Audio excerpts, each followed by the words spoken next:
Elon Musk. Nekoč zaveznik MAGA se je Musk zdaj od nje odcepil in lansiral svojo politično znamko America Party. Obljublja, da bo Ameriki vrnil svobodo, a tvega, da bo razdelil konzervativne volivce in v prihodnje vrgel volitve v kaos. In Trumpov odziv?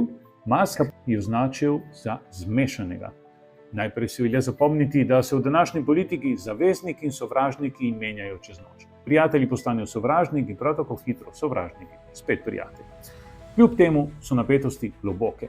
Milijarderja, kot sta Peter Thiel in Musk, sta nekoč finančno podpirali kandidate MAGA. Musk je za zdaj iz igre, medtem ko Thiel, s katerim sta bila skupaj v PayPal mafiji, še vedno tiho stoji za svojo najboljšo politično investicijo, J.D. Vanceom. Thiel, za razliko od Muska, raje ostaja v ozadju in vodi svoje donosne posle z vlado, med katerimi je njegov najbolj znan adut Palantir, veliko podjetje za analizo podatkov. In Vanceova pozicija? Kritizira tehnološke gigante, a še vedno sprejema milijone dolarjev od donatorjev. Je to protislovje ali pa morda preudarna strategija, da združi populistične volivce in tehnološke elite?